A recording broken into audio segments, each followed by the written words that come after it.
Thank you. And this is our official welcome to the 2022 annual CASA Roundup. Let's give it up.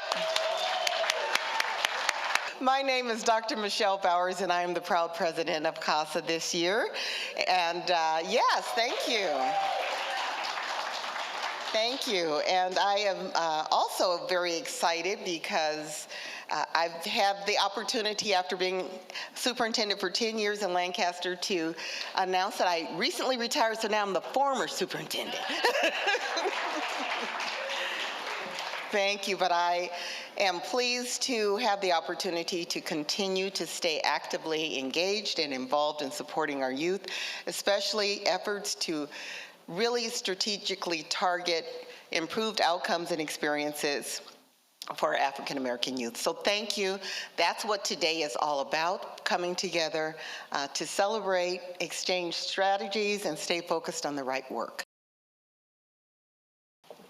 Good morning, everyone. I would just like to start off by saying it's so wonderful seeing all of your beautiful faces this morning. My name is Jayla Walker, and I am here with Sienna Dabrielle. And I am the current president of the Southern Region and State of California. I'm the president of the UBS-UC, and for those of you who don't know what that is, it stands for the United Black Student Unions of California. It has had a legacy of bringing Black students professional development, leadership development for the past 49 years. Hello, everyone. My name is Sienna Dabrielle. When visiting Santa Cruz, the highlight of my trip was our COVID wellness seminar, which taught me, as a person who went through COVID, how to better my health and protect others around me. The Black community has higher rates of COVID than a lot of other communities.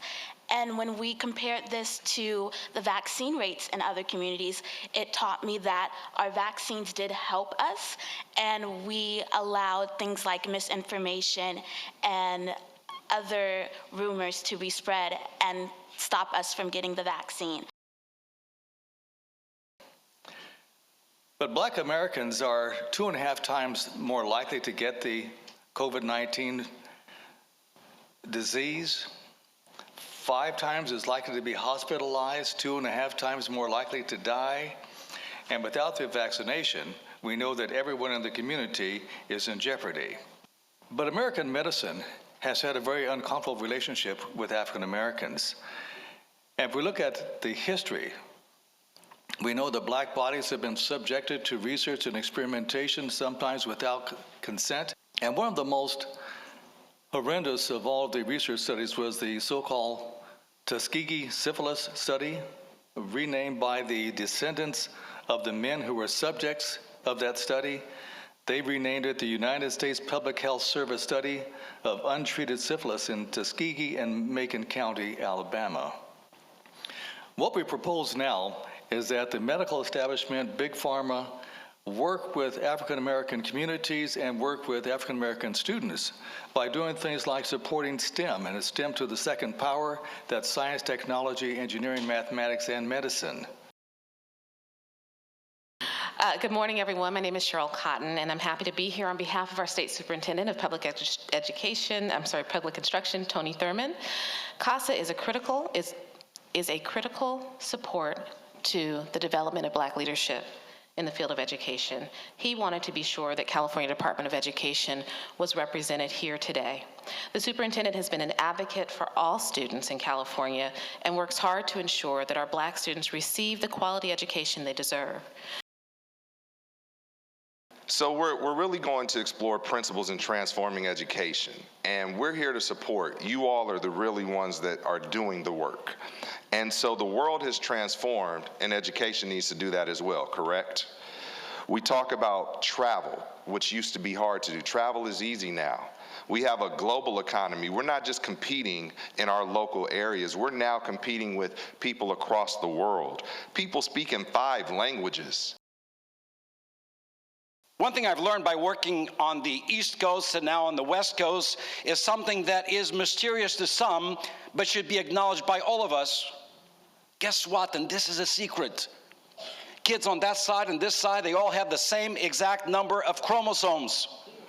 meaning their genetic material is exactly the same. That means their ability to learn, their ability to succeed should be exactly the same. This is no longer a question of their ability, their innate capacity. It is a question of our ability and innate capacity. For those kids whose academic experience ends with the last bell, we needed to do something about that, so we disproportionately invested state and federal funds to eliminate the digital divide. And this was the first year where every single kid has a device, every single kid is connected at home, not just with a hotspot, but with reliable, high-speed internet connectivity. What we need to concentrate on is unapologetically working on the academic achievement, data-driven, as he would say always, and numbers that said you tested well. Not eliminate the test. University of California saying we don't need to give the SAT anymore. Well, what are you going to give? Well, just let them in. And how far can they matriculate?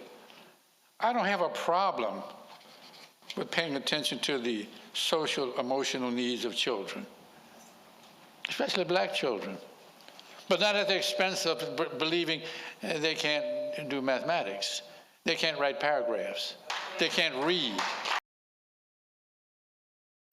Student resource officer program that works.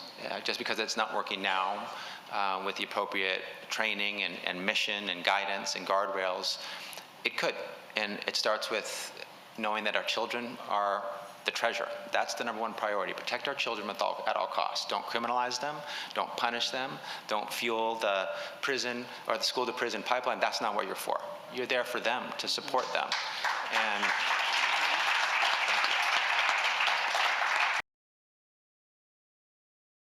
And I have to just say to all of you here, and I know you will agree with me, when children go off to school, it's our goal to be sure that they come back home whole or even better than they did when they left.